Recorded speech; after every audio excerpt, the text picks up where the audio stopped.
right, good morning everybody. Thanks for coming to, as usual, a very rainy Galway this morning.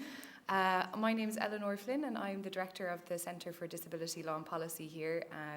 If for those of you who don't know me, I'm just going to do a few housekeeping announcements and then before I welcome and introduce our first keynote speaker. So first of all, fire exits, very important. There are the door to the right of you as you leave the room on the ground floor. The door to the left as you look at the toilets, the main entrance of the building. These are all ways to exit the building during a fire.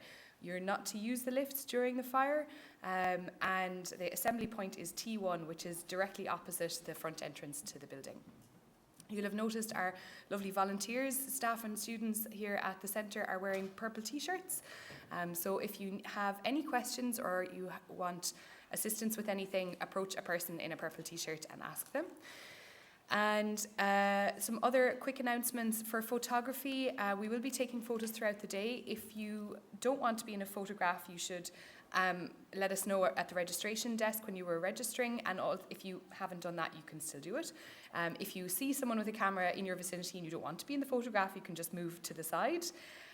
Anyone who is taking pictures within the audience, please don't use a flash. And we will be taking a group photograph at 1 o'clock at the lunch break, and I would like you to all gather in the foyer and we will make sure we get a photograph of you before you were fed lunch. So that is how that is going to happen. In terms of bathrooms, the most accessible bathroom is on the top floor of this building. Yes, we realise how ironic that is, but there is a hoist available in the downstairs accessible bathroom as well. So hopefully that will cater for everybody. And so I'm just going to say a few words before introducing our keynote speaker for this morning, Robbie Sinnott, about the purpose of today's event and how it came about. So as all of you know who are here, the purpose of today is we are holding a one-day interdisciplinary conference on disability rights on the island of Ireland, and this is being held in collaboration with the Irish Disability Studies Association. The event and its outputs are funded by the Irish Human Rights and Equality Commission and the Irish Research Council through a new foundations grant. And so the purpose of this funding is part of a broader project to resource development of a transdisciplinary human rights and equality research community on the island, and in particular to support the Irish Human Rights and Equality Commission to deliver its mandate. So as many of you know, the Commission has a number of responsibilities and duties in carrying out its work, and what we're all talking about today, disability rights from a human rights and equality perspective, should help to inform both the work of the Commission and the work of the Irish Research Council in terms of their research and data agendas on disability, and we really want to inform their future work. So as part of that, we're having a number of conversations both throughout today, and those of you attending will also have been sent a survey that we are conducting, which will remain open for a week after today. And the survey is on the future of disability rights in Ireland, and that's part of many of the discussions we're having, including the roundtable discussion this morning. So I would encourage those of you who have not yet completed the survey to do so and to circulate it within your networks as well. If anyone would like an easy-to-read copy of the survey, a paper copy, there will be some available at the registration desk. They're also available to be downloaded from the centre's website. So what else did I want to say? I think what's really important about today is the fact that we are having such a diverse group of people presenting and participating in the event. We're particularly pleased to have some of the disciplines that maybe don't always participate in human rights and equality type research or conferences here today. And in particular, we're delighted to have so many representatives from civil society, especially from disabled people's organisations, presenting on the research that they have been involved in and have conducted themselves. I'm also conscious that this is something that I would have loved dearly at the beginning of my PhD, to have the opportunity to connect with other researchers on the island of Ireland who are also engaged in work on disability rights. And it's, I think, a sign of how far we have come in the 15 years since I started doing this work, that we can now bring together a gathering like today. So I'm really pleased and proud of what we have put together today. And I just want to acknowledge at the outset as well the conference organising committee who have supported this work. So apart from the incredible backroom team at NUI Galway, we have had the following individuals have made up the conference organising committee. So they have helped to select the abstracts for today, make decisions about bursaries, and also decisions about the content of the survey that has been distributed. The members are Sean Fitzsimons from Disability Action in Belfast, James Casey from the Independent Living Movement Ireland, Fiona Walsh from the Recovery Experts by Experience, Suzanne Gearan from UCD, Fintan Sheeran from TCD, and Brona Byrne from Queen's University Belfast. So without further ado, I'm going to introduce the keynote speaker for this morning, which is Robbie Sinnott from Blind Rights Ireland and also the co-founder of the Blind Legal Alliance. Robbie, as many of you know, won a High Court case on disability rights, which is not an easy thing to do, as we were discussing this morning. He's also a proficient piano player and is doing a PhD in Irish at Trinity. So I'm going to hand over to Robbie now to give his keynote this morning. Thank you very much, Ella.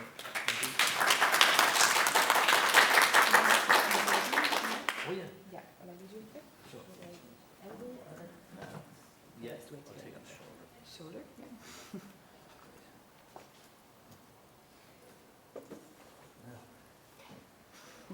Okay, I'll take it shoulder. Okay, I take my shoulder. Perfect. Sorry, there's Good one. another chair there. Good The other shoulder. shoulder. Okay, great. I have you. So you're just in front of the podium. That's great. So I feel very sort of holy up here at the pulpit. But Gormil Mahagwiv, as for Fraslin Shohamaidach and yo, thank you very much for coming. And I think the first thing I'm going to ask you to do, anybody with paper, I'll come back to this at the end, but I just want to try something out with you. Okay, I want you to write down, insofar as you'd guess, what, to the nearest percentage, what percentage of blind people in Ireland, A, use guide dogs, and B, read Braille. Okay, just in your own. So we'll come back to this later on, and you'll know what I'm getting at. Now, nobody's going to judge you. Well, I won't be judging you anyway. So look, I suppose you could wonder why disability. I'm sure I wouldn't need to expand a great deal here, of all places, on why disability. But I think if you can take it in a few levels, first of all, there are 13% apparently of people with disabilities, and I think the international norm is actually much higher than that. It's closer to 20. So I think in terms of when people get older, what actually becomes a disability, like my own father has pulmonary fibrosis at the moment, which is terminal, but it means he can't walk very far. He doesn't see it as a disability. He just sees it as a life-ending, that's just what happens, as you get old. And that is a disability. And it's not included very often, and they're not included in the demography of what is meant by disability. But in that way, we have an aging society. And in that way, disability is going to affect most people, probably. And even if you just take the 13% as Maria, that's there, that 13%, you're talking about affecting even, including family members, etc., that hardcore affects more than half of the population. But still, you could also use, there's the argument for disability and why it matters. In social cost, there's a social cost to inequality, as well as an economic cost to inequality, and possibly, because this is all yet to be researched, I'm sure somebody will, but I'm sure there's an environmental cost to such social inequalities as well. So, because of the cost, because you have to frame everything in terms of cost, as George Bernard Shaw said, people who know the price of everything and the value of nothing, because there seems to be so much of the slide rule and the balance sheet involved in everything today. Like that is a major, that there's an economic and a social cost to inequality. And equality, there's probably no social exclusion stronger in the world than the exclusion of people with a disability.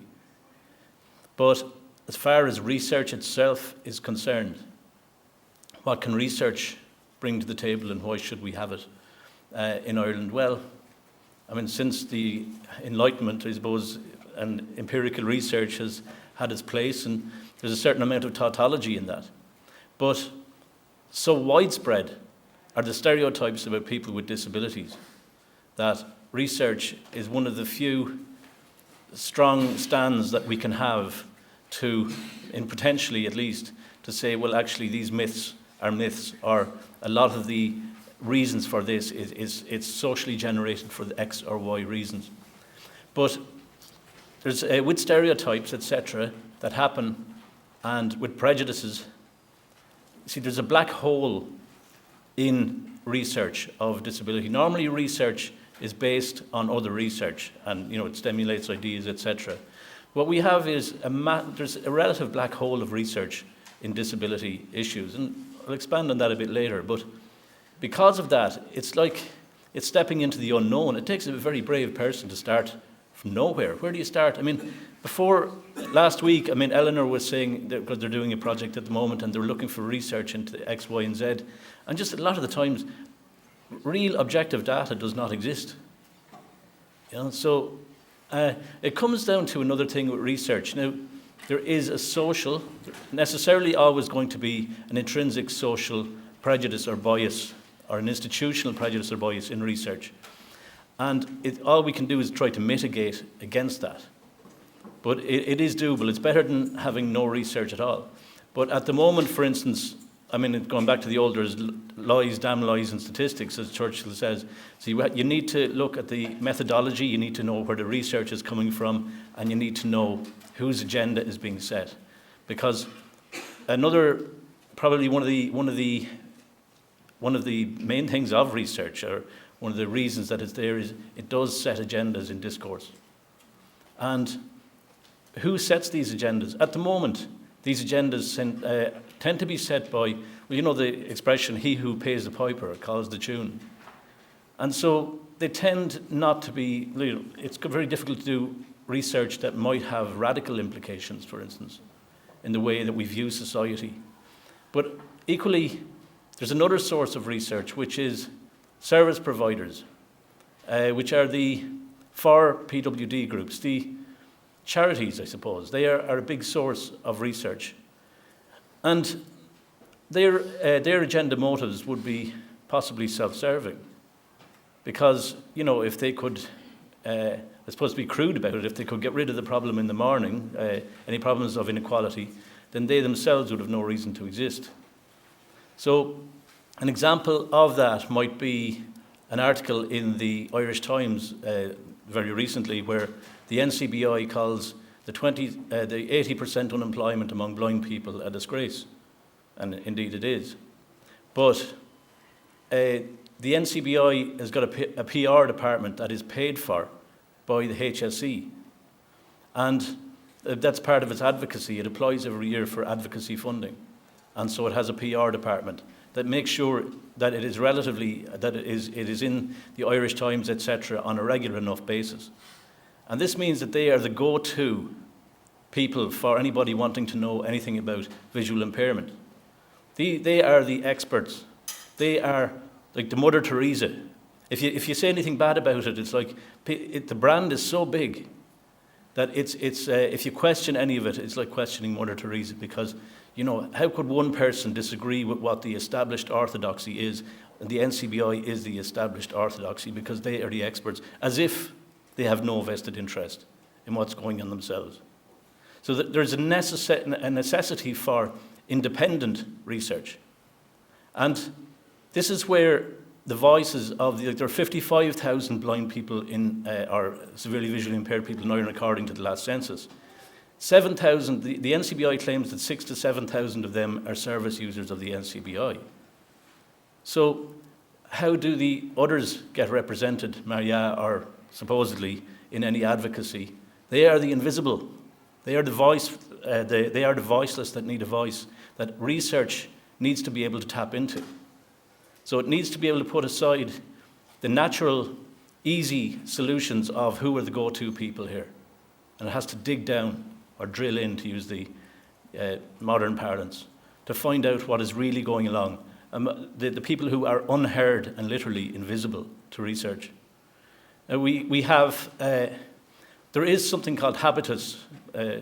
Somebody called Bourdieu, a sociologist. By the way, it is very important. I agree with what Eleanor was saying about interdisciplinary, or Joan, I'm pretty bad about names. The interdisciplinary approach is vital, but Bourdieu, he came up with the idea of habitus. Now, habitus effectively just means things are done because that's the way they've always been done.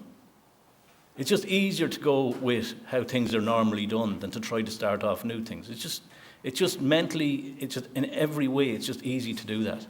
So if you're a journalist, for instance, and you want to do a story about blind people, who do you go to?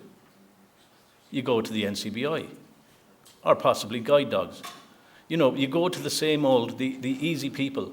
Now, the NCBI and the guide dogs, even with the best will in the world, would not be able to cater for all questions on blind, but they do their best.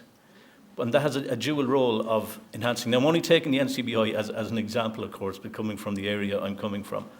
But it's replicated throughout disability politics, and use the word disability politics in the sense of agency structure, which is a dualism which is sort of philosophical, and it's sort of made its way into sociology.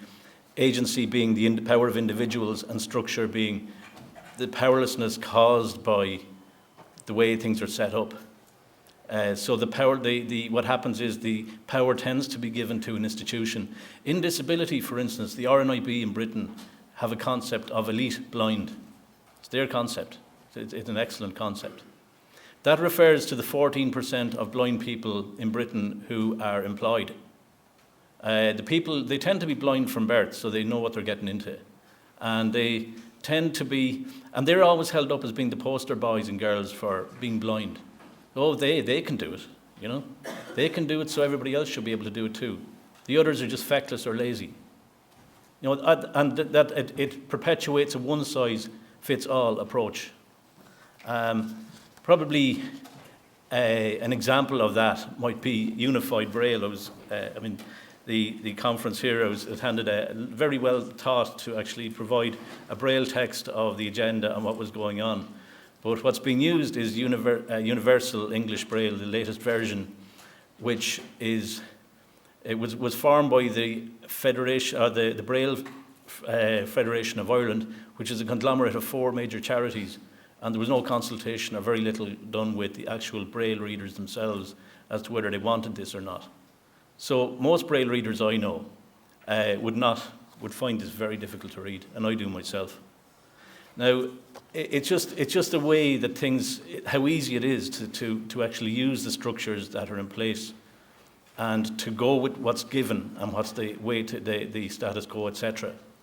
But so going back to that, and on a related note, because there's a lack of research, generally speaking, the default position should be, in the meantime, anecdotes, unfortunately, anecdotal evidence is useful, but also to listen to the needs of people, individuals with disabilities themselves, and what they actually want.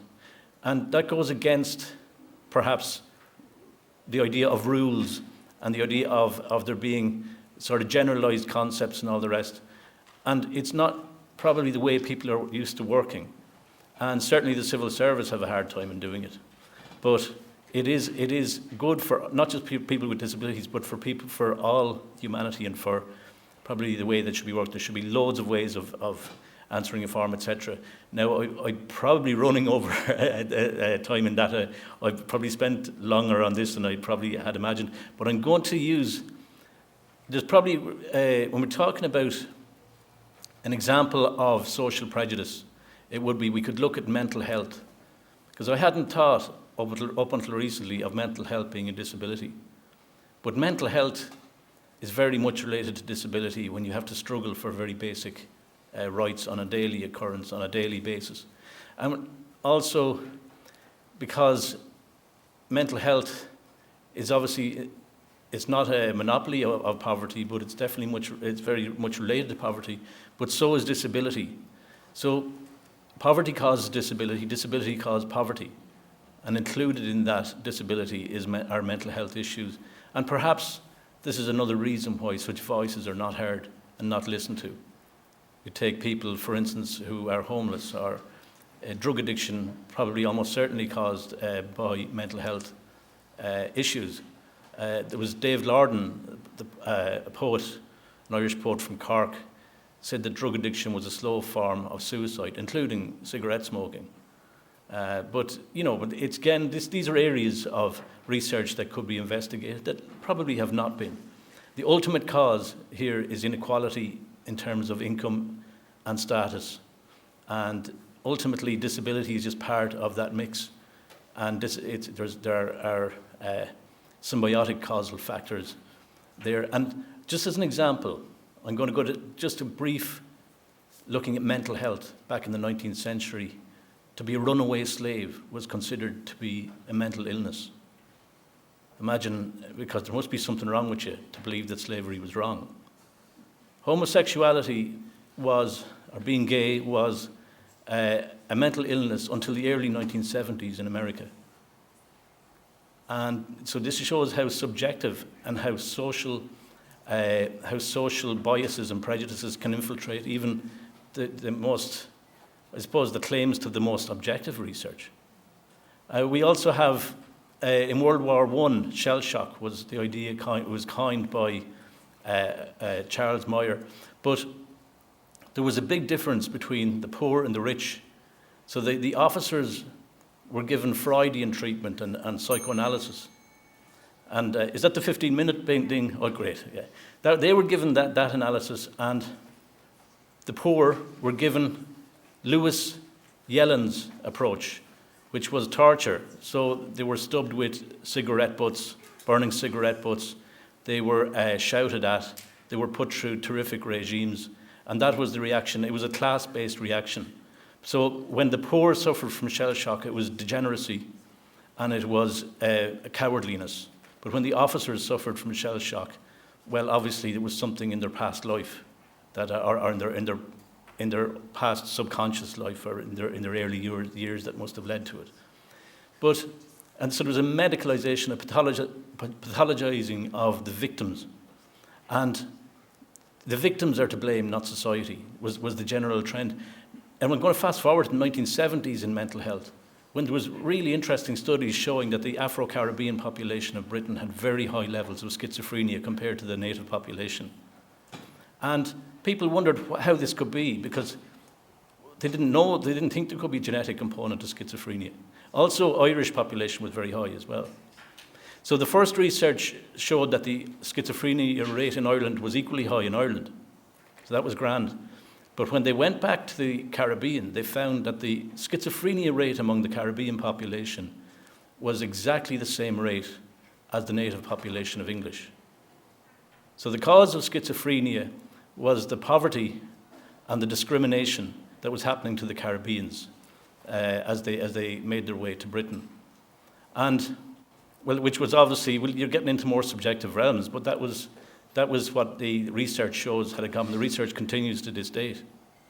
And in terms of mental health, I think, as we're saying, a lot more research could be done. I mean, when people lose their sight, there are large levels of suicide. And there's very little out there to help people to come to terms with acquiring a disability. Most disabilities are acquired. When I say most, 2/3 of people who acquire visual impairment acquire it after the age of 65. And most disabilities happen with old age and as a consequence. But it needs to be understood. And going back to research and the importance of research, policy cannot be made without understanding. Understanding cannot happen without research. And unfortunately, we have to go by anecdotes from the voiceless at the moment in the meantime, but research needs to tie this together so that these voices become heard, visible. I know visibility is the theme, but audibility of the voices and understanding of them is equally important. Now, I'm going to bring you back to when I was 4 years of age and I was sent away and I was allowed home for 13 weeks a year. And I used to my mother used to call me up on a big phone. I used to be let in, and the receiver would be handed down to me, big phone box, and both my mother and myself would be in tears. We couldn't communicate. And relatively speaking, that was an enlightened institutionalization in the mid-70s that was going on. But my mother died of cancer when I was 7, and she was 28. And it was useful that she was living very close to me in St. Vincent's Hospital at the time. I could go and visit her. I saw more of her when she was dying of cancer than I had in the previous 2 years. But there was no qualitative or quantitative research in how this was impacting on people. And in Ireland we had, again going back to invisibility, out of sight, out of mind. This happened to all sorts of classes, whether it was unmarried mothers or whether it was people with disabilities. But then I'm going to fast forward to September, almost 40 years ago to this day, and I went from Merrion and I was taken to St. Joseph's from Condra, and it was going into a multicolour environment, because I had about 3% sight. And all of a sudden there was race tracks. There was like a 200-metre race track. There was a basketball court. There was outdoor soccer pitches. There was an indoor football arena. There was colour television, goddammit. There was pipe TVs. You get all the English stations. It was multicoloured. We'd pool, snooker, table soccer. But it was the colour that struck me. And if you went, that was just the junior unit. If you went into the inter-unit, you also saw table tennis. There was an electronic organ. There was a big snooker table. There was a train set that was massive. Why am I telling you all this? Because I'm going to go forward to 1983 when a boy at the time, we'll call him Alil, and he had been writing home, trying to write home to explain the abuse he was suffering under this particular brother, sexual and physical abuse. And the brother had been intercepting the letters and had confronted him. And the abuse used to happen so we could all hear what was going on. And this was a Saturday when a lot of people would have got off home. But like myself, Anthony was only allowed home 13 months a year, or 13 weeks a year. And so luckily I'd sent the letter home but hadn't mentioned anything. Now it happened in May.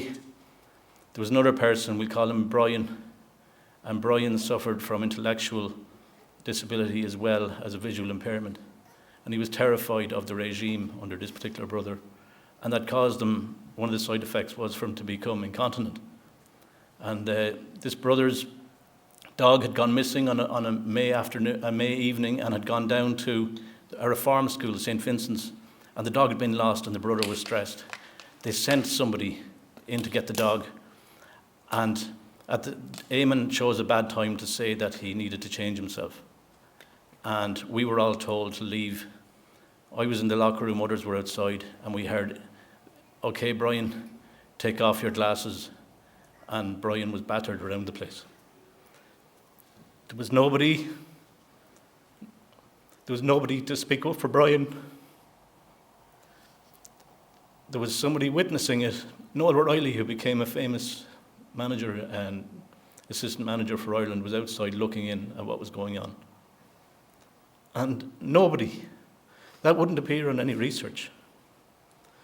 And anybody walking into that place, I explained how modern it was and all the rest of it, would not remotely have believed anybody if you told them what was going on.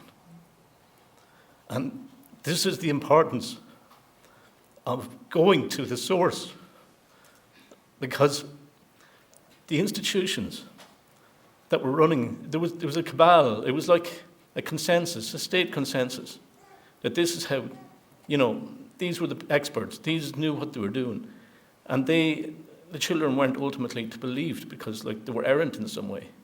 Now this brother's own history, he was actually in a reform school in Ferryhouse in Tipperary until the early 50s, where he used to batter the boys there and sexually abuse them as well. And he was put in charge of the intermediate unit in St. Joseph's in Drumcondra. And States of Fear did a documentary, and some of this stuff come out. Most of it will never be recorded. Again, now we can look back at the past and we can say that the past we can look down our noses and start to say how bad it is. And and how unenlightened they are and all the rest. But we have our own prejudices and bias. There's absolutely no way any of us in this room can say that abuses are not happening in the same way, but it's just they have not been discovered yet. And one of the ways, I suppose, as long as you've got dependence in some way and power, and there's an inequality of power, abuse is going to follow on from that. Now, a lot of people I knew, of the 30 or 40 people I knew, and I don't know their backstories because I've lost touch with most of them, but I do know that 5 have committed suicide or died early. And again, no research on that. Why would there be? In terms of education outcome, AHEAD shows that 250,000 people are in education, or in third level education in Ireland. It's about 4% of the or 5% of the population. The visually impaired attending are 228, which is less than 0.4% of the population. So you're less than 10% likely to go to third level if you have a visual impairment than you do if you don't have a visual impairment. This affects advocacy, because obviously people don't have the wherewithal to be able to speak. I'm one of the lucky ones that have got this far. I don't put it down to me being special or anything remotely. I think I'm bloody determined. I think that's all it comes down to. But this is invisible. Now, this research is there. AHEAD constantly say. Trinity last year had no undergraduates. Last year, undergraduates who had a severe visual impairment. Now, I could go right across the board, information. It affects our ability to get services. For instance, I have receipts from last night, pineapple juice that I bought, which I can't access, and I don't know. They're probably even my Tesco receipt or something, you know. It's just daily life and struggle that is there, that you won't see in research currently, but you need to see in research. Unemployment, like I referred to earlier, there's disputes. I extrapolate 86% unemployment among people with visual impairment. Now, the answer isn't necessarily more employment, because nowhere around the world is there more than less than 3/4 unemployment among blind people. But there is an alternative in Norway, for instance, where there's people are just given the average industrial income if they're blind and said, well, enjoy, have a happy life, and you should have no extra expenses.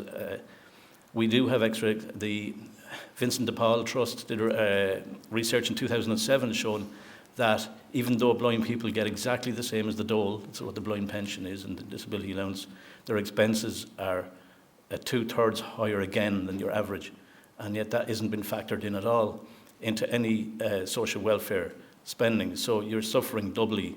There's so much really. I'm only tipping the point. People in politics, 5% of the population are partially sighted, according to the NCBI Deloitte and Touche report 2011.